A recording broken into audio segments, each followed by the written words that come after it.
এবার তো অন্তত বিবেকটা খুলেন, এবার তো অন্তত জাগনা হন। এ সজাগ থেকে ঘুমানোর ভাত ধরলে আর কতদিন দেখবেন এভাবে? এই ঠিক বলার দরকার নাই, শুধু একটু বোঝার দরকার কি কঠিন পরিস্থিতি, কি কঠিন পরিস্থিতি মুসলমানদের।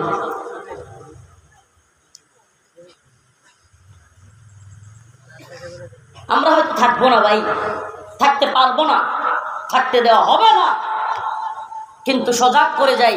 মনে রাখেন, ছোট্ট একটা ছেলে বলে গেছিল এই কথাগুলো, অচিরেই ভয়াবহ, আরো ভয়াবহ দিন আসতেছে। এদেশে মাদ্রাসা মসজিদ নিয়ে টিকা, এদেশে দিন ইমান নিয়ে টিকা বড় ভয়াবহ হয়ে যাচ্ছে। আপনি কি কল্পনা করেন? কল্পনা করেন বিশ্বের সবচেয়ে ভয়ঙ্কর শাতেম, সবচেয়ে কুখ্যাত শাতেমের রাসূল ফ্রান্সের প্রেসিডেন্ট এমানুয়েল ম্যাক্রো যে ঘোষণা দিয়ে রাসূলকে ব্যঙ্গ করেছে তার রাষ্ট্রে, সে আইসা যখন আপনার আমার রাষ্ট্রে বুক ফুলায় হাঁটে এবং লাল গালিচা সংবর্ধনা পায়, সে যখন আমার রাষ্ট্রে আইসা তাহা তাহা করে যায়, কিছু হয় না এবং মুসলমানদের খবরই নেই, আলেম উলামারা জেলে। আপনাদেরকে সজাগ করে যাই, আল্লাহ পাক কোরআনে সুস্পষ্ট বলেছেন, হাসিবতুম আন তাদখুলুল জান্নাহ ওয়ালাম্মা ইয়া'লামিল্লাহু আল্লাযীনা জাহাদু মিনকুম ওয়া লাম ইয়াত্তাখিযু মিন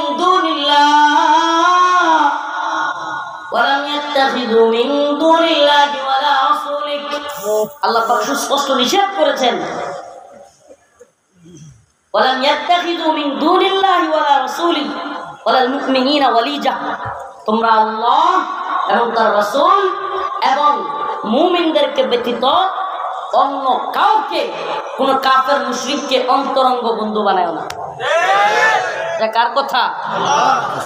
অথচ আপনি বিশ্বের সবচাইতে বড় কুখ্যাত শাতেমের রাসূলের সাথে আলিঙ্গন করবেন, চুমাচুমি করবেন, নিজেকে মুমিন পরিচয় দিবেন, আর আপনার দেশে ওপেনলি লাল গালিচা সংবর্ধনা দিয়ে চলবে, আর আপনি নিজেকে মনে করবেন প্রতিবাদ না করে উল্টো তাকে রেসপেক্ট জানিয়ে, সম্মান জানিয়ে আমি খুব বড় মুমিন। বুঝতে হবে আপনার মধ্যে নিফাক আছে। নিফাক কি আছে? নিফাক। এজন্য বলি ভাই, জামানা খুব কঠিন।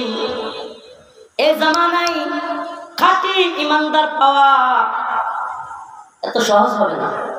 এই জামানায় খাঁটি ইমানদার পাওয়া কি হবে না? সহজ হবে না ভাই। হাদিস শুনেন ভাই, রাসূল সাল্লাল্লাহু আলাইহি ওয়াসাল্লাম বলেন, জামানা এমন একটা আসবে, সকালবেলায় মুমিন হয়ে বের হবে ঘর থেকে, বিকালে আসবে কি হয়? এটা কি কিয়ামতের পরে জামানাটাই নাকি? তাই না? জামানা কি আসবে কি কিয়ামতের পরে না এসে গেছে? মূর্তির পক্ষ নিলে, কোরআনের বিরুদ্ধে গেলে, মদের লাইসেন্স দিলে, আল্লাহ হারাম করেছে মদ না হালাল? মদের হালাল করলে, সুদকে আল্লাহ পাক হারাম করছে না হালাল? এগুলো এখন কোরআনের আয়াতকে দলিল দিয়ে বলতে হয় না, সাধারণ মানুষও জানে। সুদ কি? মদ কি? পতিতালয় কি? তো এগুলো সব আপনার আমার রাষ্ট্রে হালাল, বৈধ, রাষ্ট্রীয় লাইসেন্স আছে। আপনি বলেন এটা কি ঈমান নাকি নিফাক? কথা বলেন, কি হচ্ছে? দলিল তো আপনারাই দিচ্ছেন, কত ভয়াবহতার দিকে যাচ্ছে। তো এমন জামানায় খাঁটি মুমিন কয়জন? আরে ভাই, মোদি বিরোধী আন্দোলন আর মূর্তির ইস্যু আসলে যদি এই অবস্থা হয়, দলে দলে লোক ওই দলে দলে যায়, তাইলে না জানি দাজ্জাল আসলে কি অবস্থা হবে? কথা কয় না? মূর্তির বিরুদ্ধে আলেমরা দাঁড়াইলেই আলেমদেরকে যারা গালি দেয়, মোদির বিরুদ্ধে দাঁড়াইলে যারা আলেমদেরকে গালি দেয়, জেলে ভরে ফেলে, তাহলে দাজ্জাল আসলে না জানি কোন পক্ষে যাবে? কথা কয় না কেন? বাদাল ইসলাম গরিবান وسيعود كما بدا فتوبى للغرباء রাসূল সাল্লাল্লাহু আলাইহি ওয়াসাল্লাম বলেন বাদা আল ইসলামু গরীবান ইসলাম ছিল অপরিচিত কি ছিল ওয়াসায়াউদু কামা বাদা অচিরেই আবার সেই অবস্থায় ফিরে যাবে অচিরেই রাসূল কি বলছেন অচিরেই ফাতুবা লিল গুরাবা সুসংবাদ গুরাবাদের জন্য সুবহানাল্লাহ সুসংবাদ কাদের জন্য গুরাবা গুরাবা কারা জানতে মন চায় না আল্লাহ রাসূল বলেন সাহাবায়ে কেরাম প্রশ্ন করলেন এই হাদিস বলার পরে আল্লাহ রাসূল যখন বললেন বাদা আল ইসলামু গরীবান ওয়া সায়াউদু কামা বাদা ফাতুবা লিল গুরাবা রাসূল যখন বললেন ইসলাম অপরিচিত ছিল আবার অপরিচিত অবস্থায় ফিরে যাবে ফাতুবা লিল গুরাবা সুসংবাদ গুরাবাদের জন্য সাহাবায়ে কেরাম প্রশ্ন করলেন ইয়া রাসূলুল্লাহ ইয়া হাবিবাল্লাহ গুরাবা কারা নবীজি বললেন আল্লাযীনা ইউসলিহুন ইযা ফাসাদান নাস